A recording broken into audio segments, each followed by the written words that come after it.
Olá, colega! Já faz mais de 20 anos que eu tomei conhecimento do Thinking Process e desde então venho aplicando esse método em inúmeras situações, tanto na vida profissional quanto particular. O Thinking Process é o processo de raciocínio lógico ou pensamento sistêmico da teoria das restrições criada por Eli Goldratt. Os autores desse livro aí consideram o Thinking Process como a realização intelectual mais importante desde a invenção do cálculo diferencial e integral. Essa afirmativa impressionante pode parecer exagerada, mas não é. E a minha experiência em mais de uma centena de casos de aplicação do Thinking Process confirma esse fato. Basta ver o amplo leque de uso do Thinking Process. Aplicados isoladamente, os diagramas lógicos do TP podem ser usados para resolver problemas que vão desde problemas técnicos, problemas administrativos ou da vida pessoal, ou seja, qualquer situação complexa que requeira a aplicação eficaz de um pensamento claro a partir de um ponto de vista sistêmico. Aplicadas de maneira integrada, as árvores lógicas do TP constituem de longe o mais poderoso método de planejamento disponível na atualidade. Aplicado ao planejamento estratégico, o Thinking Process simplesmente revoluciona essa importante disciplina empresarial. E aplicado à vida pessoal, o TP aumenta tremendamente nosso poder de raciocínio e pode nos guiar através de todo um projeto de vida para torná-la mais relevante. Sem entrar em detalhes, nesse vídeo eu descrevo o Thinking Process de forma breve e introdutória. O TP foi concebido para criar um processo de mudança desde o início até o final, buscando as respostas mais eficazes para as perguntas fundamentais da mudança, que são: por que mudar? O que mudar? Mudar em direção a quê? E como causar a mudança? Para isso, o TP recorre ao uso integrado de alguns diagramas lógicos visuais, cuja construção é feita pela aplicação de certas regras, as chamadas categorias de reserva legítima. Elas têm a finalidade de assegurar a clareza e o rigor lógico em todo o processo de pensamento. Para responder à primeira pergunta, por que mudar? O ponto de partida é estabelecer o estado ideal que se busca em uma dada situação que a gente quer analisar e melhorar. Como elementos mínimos desse estado ideal, é preciso definir com precisão o objetivo final ou missão, além de um conjunto de condições necessárias absolutamente indispensáveis para poder cumprir a missão. A figura aí ao lado nos dá um exemplo de missão e condições necessárias, tomando como referência um caso real aplicado ao planejamento estratégico de uma empresa. Bom, me desculpe aí se está em espanhol, né? Mas eu não tive tempo de traduzir. Porém, não é difícil de entender, não? A língua irmã. Em seguida, a equipe que realiza a análise levanta o que a gente chama de efeitos indesejáveis, isto é, aqueles fatores da realidade atual que nos desviam do estado ideal. Veja o exemplo ao lado, onde, comparando o estado ideal com a realidade que essa empresa vivia no momento da análise, a equipe de gerentes identificou 7 efeitos indesejáveis. Esse conjunto de sintomas negativos são a nossa inspiração para buscar uma mudança e respondem à primeira pergunta: por que mudar? A gente quer mudar porque nos interessa eliminar esses efeitos indesejáveis pela raiz. Esse conjunto de EI seria o equivalente às debilidades em uma análise SWOT. Mas em vez de partir para a especificação de tiros reativos sobre cada debilidade, o TP prossegue com uma análise sistêmica, a fim de identificar o problema central responsável pelos efeitos indesejáveis.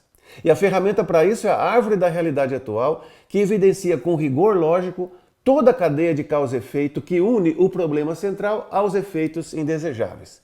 E isso confirma a resposta para a segunda pergunta: o que mudar? O que deve ser mudado é o problema central, que é a restrição que impede o avanço em direção ao estado ideal. A figura ao lado ilustra a estrutura típica de uma árvore da realidade atual. Na base da árvore encontra-se o problema central e acima, destacado em cor laranja, os efeitos indesejáveis. Para responder à terceira pergunta, qual é a direção da mudança, entra em cena a nuvem de conflito, técnica que permite identificar o conflito central que acaba gerando o problema central, ao mesmo tempo que nos leva ao coração desse conflito, isto é, expondo as premissas, os paradigmas, ou seja, a forma de pensar que perpetua o conflito central. A propósito, a nuvem de conflito é a única técnica que eu conheço que é capaz de sistematicamente revelar os falsos paradigmas aos quais nos apegamos muitas vezes inconscientemente. A identificação de pelo menos uma premissa inválida ou questionável nos abre as portas para conceber as ações estratégicas, chamadas no TP de injeções primárias, que têm o poder de eliminar pela raiz o conflito central e, como consequência, o problema central resultante. A figura ao lado ilustra uma nuvem do conflito central, com as respectivas premissas ao redor e as injeções primárias no centro. Bom, a ideia com essas figuras que eu estou mostrando aqui é apenas mostrar a estrutura do diagrama lógico, tá? Por isso não é importante que você consiga ler aí o texto em cada caixinha dentro do diagrama, ok? Bom, para completar a resposta à terceira pergunta, qual a direção da mudança, constrói-se a árvore da realidade futura, que é a comprovação lógica antecipada de que o conjunto de injeções primárias e outras injeções complementares podem transformar radicalmente a situação atual, produzindo na realidade futura efeitos desejáveis ou objetivos estratégicos. Na árvore da realidade futura ilustrada ao lado, as injeções correspondem aos retângulos de canto vivo, enquanto que os efeitos desejáveis são os retângulos verdes de canto arredondado na parte superior da árvore. Finalmente, a resposta para a quarta pergunta, como causar a mudança, é dada construindo-se o mapa de estratégia e tática, diagrama que mostra a ordem de prioridade e sequência cronológica de implementação daquelas injeções validadas na árvore da realidade futura. Esse mapa é uma adaptação que eu inventei, inspirado na árvore de estratégia e tática de Goldratt. Quando bem utilizado, o mapa de estratégia e tática assegura uma execução ao mesmo tempo focada e disciplinada de todo o conjunto de ações estratégicas que tem o poder de transformar a realidade e produzir o maior salto possível em direção ao estado ideal. Além disso, o mapa de estratégia e tática ajuda a eliminar a maior causa de ineficiência na execução de projetos, que é o multiprocessamento mal feito. Mas esse é assunto para outro vídeo. Para resumir, o slide ao lado nos dá uma visão panorâmica do Thinking Process. Se você pausar o vídeo, poderá recapitular a aplicação do TP em torno das perguntas fundamentais de um processo de mudança. E para concluir, deixo na descrição 2 links. Primeiro, o link para um outro vídeo mais detalhado, em espanhol, que eu fiz sobre a aplicação do TP especificamente no planejamento estratégico.